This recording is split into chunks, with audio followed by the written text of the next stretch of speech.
warahmatullahi wabarakatuh adik-adik pembelajar. Bagaimana kabarnya semua?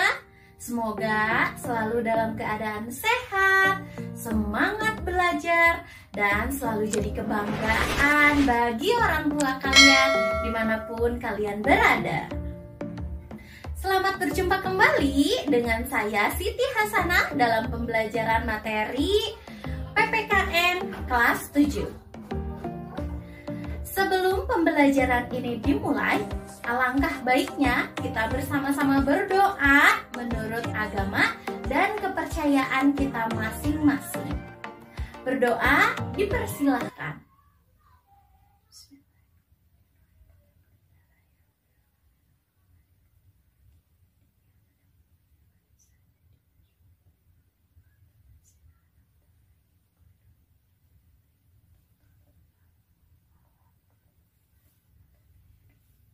Selesai.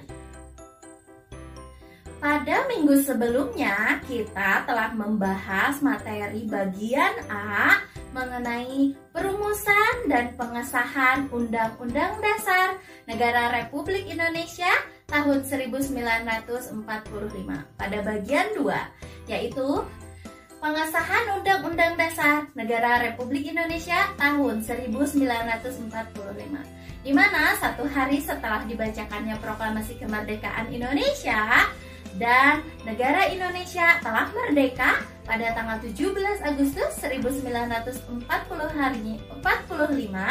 keesokan harinya Panitia Persiapan Kemerdekaan Indonesia atau PPKI yang bertugas menggantikan BPUPKI melaksanakan sidang untuk mengesahkan Undang-Undang Dasar Negara Republik Indonesia tahun 45, yakni pada tanggal 18 Agustus 1945.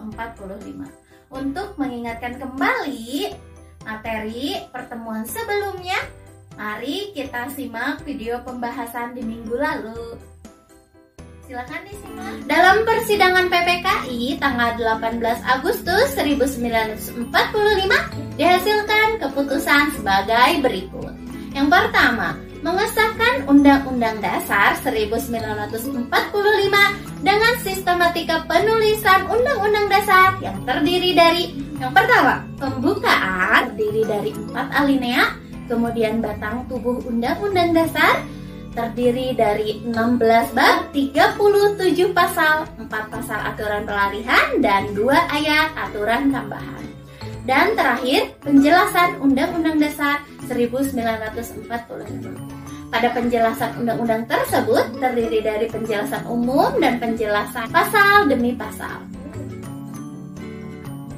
Bagian B, menetapkan Insinyur Soekarno sebagai Presiden dan Dr. Andes Muhammad Hatta sebagai Wakil Presiden Republik Indonesia. Bagian C, membentuk Komite Nasional Indonesia Pusat. Nah, pada pertemuan kali ini kita akan melanjutkan pembahasan pada materi subbab bagian B, yaitu arti penting Undang-Undang Dasar Negara Republik Indonesia tahun 1945 bagi bangsa Indonesia. Bagi bangsa Indonesia, terkait dengan materi kali ini, saya ataupun guru-guru yang lainnya pasti bertanya, penting nggak sih Undang-Undang Dasar Negara Republik Indonesia tahun 1945 bagi bangsa Indonesia menurut kalian? Kira-kira kalian bisa jawab nggak ya? Yuk, kita bahas bersama-sama materi kali ini. Yang perlu kita pahami terlebih dahulu adalah makna dari Undang-Undang Dasarnya itu sendiri.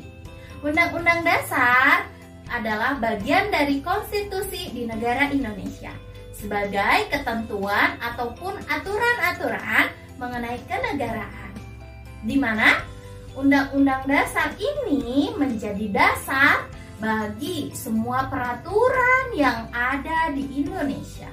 Coba deh kalian amati, di mana-mana pasti kalian menemui aturan, baik itu di rumah, di masjid, di sekolah, di jalan, di kereta, bahkan sedang bermain sepak bola pun itu pasti ada aturannya.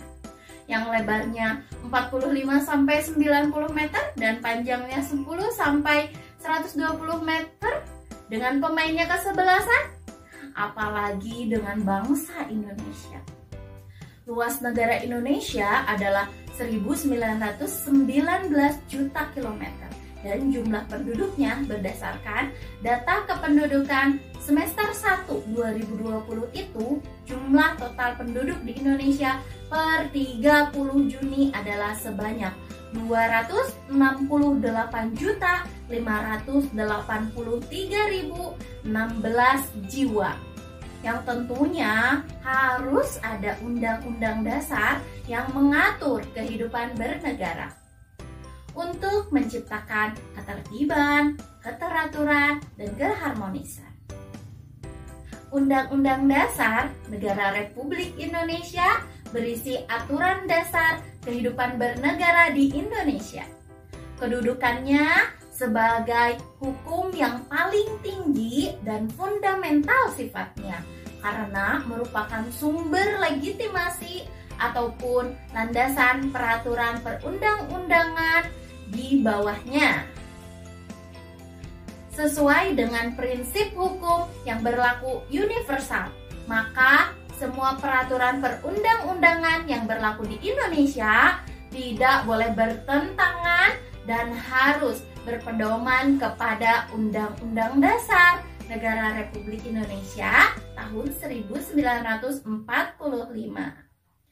Sebagai negara Indonesia, kita harus patuh pada ketentuan yang terdapat dalam Undang-Undang Dasar Negara Republik Indonesia tahun 1945. Kepatuhan warga negara terhadap Undang-Undang Dasar Negara Republik Indonesia tahun 45 akan mengarahkan kita kepada kehidupan yang tertib dan teratur. Sebaliknya, apabila Undang-Undang Dasar Negara Republik Indonesia tahun 1945 tidak dipatuhi, maka kehidupan bernegara pasti akan mengarah pada ketidakharmonisan dan ketidakteraturan serta ketidaktertiban, bahkan mungkin akan bubarnya negara Republik Indonesia. Mengingat pentingnya Undang-Undang Dasar bagi bangsa Indonesia, di situ juga disisipkan info kewarganegaraan yang menyebutkan fungsi dari Undang-Undang Dasar, yaitu sebagai berikut. Yang pertama, itu undang-undang berfungsi sebagai penentu dan pembatas kekuasaan negara.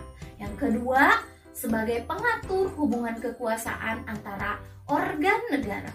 Yang ketiga, sebagai pengatur hubungan kekuasaan antar organ negara dengan warga negara. Yang selanjutnya, pemberi atau sumber legitimasi terhadap kekuasaan negara ataupun kegiatan penyelenggaraan kekuasaan negara. Yang nomor 5, penyalur atau pengalih kewenangan dari sumber kekuasaan yang asli atau rakyat kepada organ negara. Yang keenam, simbol sebagai pemersatu. Yang ketujuh, simbolik sebagai rujukan identitas dan keagungan kebangsaan. Yang kedelapan, simbol sebagai pusat upacara. Yang kesembilan, sebagai sarana pengendali masyarakat. Dan yang terakhir, sebagai sarana perekayasaan dan pembaharuan dalam masyarakat, menurut pendapat Jimli Asidiki. Marilah kita berkomitmen untuk melaksanakan Undang-Undang Dasar Negara Republik Indonesia tahun 1945.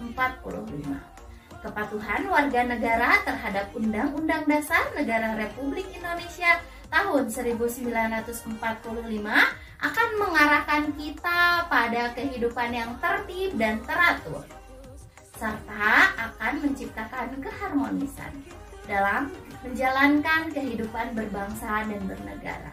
Nah, Demikianlah pemaparan materi pembahasan PPKN pada kali ini. Dan terakhir saya ucapkan terima kasih telah menonton video belajar kali ini sampai selesai. Dan saya ucapkan wassalamualaikum warahmatullahi wabarakatuh. Tetap semangat belajar dan selalu jaga kesehatan ya.